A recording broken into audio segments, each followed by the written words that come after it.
All right, I've got the talking pillow now. Okay?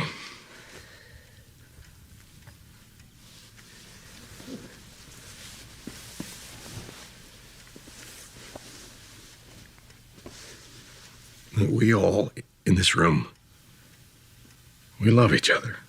الموضوع ديال هاد الفيديو كما قريتو في العنوان هو كيفاش تخلي الناس يسمعوا ليك. قبل ما نجاوب على هذا السؤال خصنا نجاوب على واحد السؤال مهم، هو علاش بعدا غيسمعوا لك الناس. الاجابه ببساطه كتلخص في القيمه جوج انواع. كاينه القيمه اللي كتجسد فيك انت شخصيا، تقدر تكون مثلا فنان مشهور ولا برلماني ولا وزير ولا باشا، في هذه الحاله اوتوماتيكمون الناس غادي تصنتوا لك لان عندك واحد القيمه اجتماعيه كبيره اللي كتجسد فيك انت شخصيا.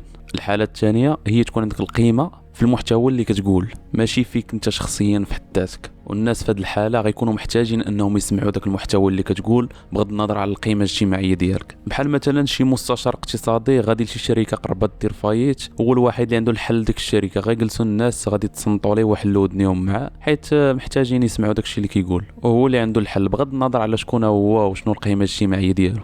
اولا بلا ما نمشيو بعيد، شي واحد شي برهوش حضر لشي كارثه وقعت في الدرب والناس ملي يتجمعوا عرفوا هو الوحيد اللي كان حضر ليها، فبالتالي غادي يجلسوا غيتصنتوا ليه حيت محتاجين يعرفوا شنو وقع بغض النظر على القيمه الاجتماعيه ديالو. فجوج امثله اللي ذكرت دابا، القيمه ما كتجلاش في الشخص بحد ذاته، كتجلى في المحتوى اللي كيقول. هادشي كامل اللي قلت في الاول كان غير مقدمه للفيديو، ماشي هو الحل اللي كنقترح، حيت ماشي كلشي عنده قيمه اجتماعيه عاليه وماشي ديما غيكون عندك واحد المحتوى اللي عنده قيمه. دابا شنو هو الحل باش الناس يتصنتوا لك؟ قبل ما نقول الحل خاصك تفهم بعدا الفيلم علاش داير. الفيلم كامل داير على سبوت لايت. شنو هو السبوت لايت اللي ما كيعرفوش؟ هو داك الضوء اللي تيكون في شي قاعه كلها مظلمه ومتسلط على واحد، وداك الواحد هو اللي كيكون تيبان في ديك القاعه. باختصار تيكون هو مركز الاهتمام. وحنا عايشين في واحد المجتمع كلشي كيتخاطب على هذا السبوت لايت. هادشي ماشي عيب، هادشي طبيعه بشريه خصنا نتقبلوها. في هذه الحاله هذه الا كنتي انت كتقلب على داك السبوت لايت ما عمرك غادي تاخذه. الحل هو انك انت اللي تعطي السبوت لايت، اولا في الحاله ديالنا ديال هذا الفيديو كنهضروا على الهضره ماشي على التصرفات.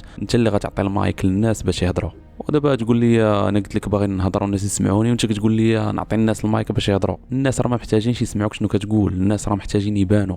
وتفكر معايا شنو قلت قبيله، انت ما عندكش شي قيمه اجتماعيه ولا شي قيمه في المحتوى اللي كتقول اللي كتفرض على الناس يسمعوا بلا ما يقاطعوك. القيمه الوحيده اللي عندك هي انك غادي تكمل النقص اللي عند الناس وغتعطيهم فرصه فين يبرزوا العضلات ديالهم في داك الموضوع اللي كنتو كتهضروا فيه. اجي دابا شنو هي الخطوات التطبيقيه بلا تفلسف وهضره زايده. كنتي جالس في واحد الجروب ديال الناس كتعرفهم ولا على الاقل تعرفهم واحد المعرفه سطحيه، طبيعه الحال في ديك القاعه ولا ديك البلاصه اللي جالسين فيها كلشي كيتخاطب على المايك بين قوسين، كيتخاطب على الهضره وكلشي كيعبر على الراي ديالو، وانت ملي كتبغي تهضر حتى شي واحد ما كيسمعك ولا ملي كتبدا تهضر كيقاطعوك. شنو غدير في هذه الحاله؟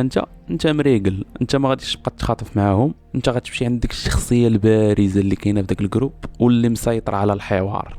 طبيعه الحال انت مادام كتعرفو كتعرف الدومين فاش كيفهم والدومين فاش كيعرف يهضر. غادي تدخلوا بواحد الجمله سحريه غادي تقول ليه بصفتك انت مختص في هذا الدومين شنو كيبان لك في كذا، ولا تقول ليه اجي انت عندك مع هذا الشيء شنو كيبان لك في هذه. في هذه اللحظه بالضبط خونا غادي يفرح وغادي تدخل ليه الخاطر انت، حيت عطيتيه فرصه فين يتفلعص في ذاك الموضوع اللي كيفهم فيها صاحبي. ولا قلت لك سيب لي ديك الشخصيه البارزه والمسيطر على الحوار باش تضمن ان حتى شي واحد ما غادي يقاطعك في ديك الهضره ديالك، حيت هو ببساطه ما غادي يسمح لتا شي واحد يضيع عليه ديك الفرصه ديال استعراض القدرات المعرفيه ديالو. وهو كيهضر وانت كتفاعل معاه مع ديك الهضره اللي كيقول، كتقول لي مثلا زيد وكيفاش وهذا البلان، المهم راك فاهم. وفي داك الحوار غادي تبدا تمرر ديك الافكار ديالك ولا ديك الاراء ديالك اللي كنتي باغي تقول والناس ما كيسمعوهاش. غادي تقول لي رانا كنهضر في الموضوع ديالو هو، راه ماشي في الموضوع ديالي انا جايك. في الاول بدا بشي موضوع اللي غادي تخلي الناس يسمعوا ليك حتى يولفوا يسمعوا ليك، عاد من بعد تبدل السياق وتحولهم للموضوع ديالك تدريجيا. ملي تحس به طول في الكلمه اللي عطيتيه والناس بدات كتمل، فهاد اللحظه بالضبط شنو غادي دير؟ نتوما مثلا كنتو كتهضروا في واحد الموضوع ديال الطوموبيلات، هو ميكانيسيان ديال الطوموبيلات خبير، اون فوا يسكت غير ثانيه الدور عند واحد اخر كان تيتسنى الفرصه، تدخلوا معاكم في الموضوع. تقول لي مثلا السي كريم ولا السي فلان، تقول لي شنو تيبان لك انت، اما حسن المانيوال ولا الاوتوماتيك ولا المازوط ولا ليسونس؟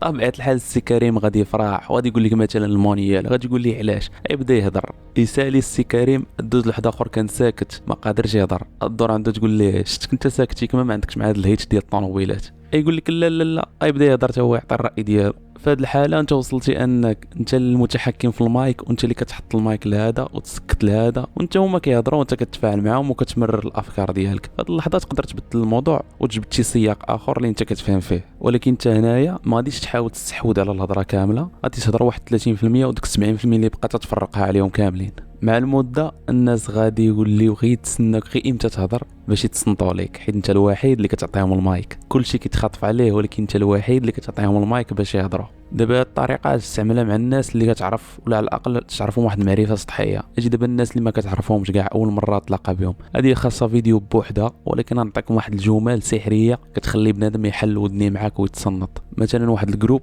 يلا تلاقيتي معاهم اول مره وكلشي مشغول، بغيتي تلفت الانتباه ديالهم وتقول لهم مثلا عرفتي من قبيل وانا كنشوف فيكم لاحظت واحد القضيه عندكم بوحدكم ما كايناش عند الناس الاخرين، كلشي غيحط داكشي اللي في يديه وغيتصنت. اولا مثلا تقول لهم الدراري عندي واحد المشكل ومحتاج شي نصيحه، حتى هادي غيحطوا داكشي اللي في يديهم وغيتصنتوا لك، حيت كلشي باغي يلعب داك الدور ديال المنقذ ويستعرض عليك الافكار ديالو. طبيعه الحال نفس الاستراتيجيه غادي تستعمل، غادي تحولهم تدريجيا لداك السياق اللي كنتي باغي تهضر فيه من الاول.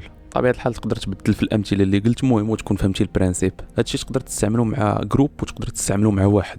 كاين واحد طريقه اخرى باش تلفت الانتباه ديال الشخص ولكن شويه فيها الريسك، اللي هي المدح. تقدر تقول لي مثلا هادشي واحد اللعيبه فيك غير انت سبيسيال، غادي تلفت الانتباه ديالو انه كاع الناس كتبغي تسمع على راسها شي حاجه. طبيعه الحال خصك تمدح فيه شي حاجه اللي كاينه بصح ماشي اللي ما كايناش. داكشي علاش قلت لكم الطريقه فيها الريسك، حيت تقدر تبان غير تتبحلس ماشي كتمدحو بصح. تقدر من بعد ما تمدحو تقدر تنتقدو كاع، ولكن في هذه الحاله خصك تكون كتعرفو وما تنتقدوش في شي حاجه اللي تكون كتظن انها تقدر تشكل ليه واحد العقده نفسيه. تنتقدوا في شي تصرف ماشي في شي حاجه اللي ما كتبدلش شي حاجه، بحال تقول ليه انت قصير اولا مالني فيك كبير اش غيدير نيفو ديك الساعه هو. ولكن الا سولتيني انا نفضل الطريقه الاولى لانها اضمن. كان موضوع واعر الصراحه، حيت بزاف الناس عندهم هذا المشكل هذا، ومع المده كيبداو يعتقدوا انهم ما عندهمش قيمه في المجتمع، ولكن هما ماشي ما عندهمش قيمه، غير ما فاهمينش الطبيعه البشريه كيفاش دايره. تلهنا سال الفيديو، الا عندك شي فكره ولا شي راي بلا ما تستناني نعطيك المايك اكتبوا في لي كومونتير. تهلاو.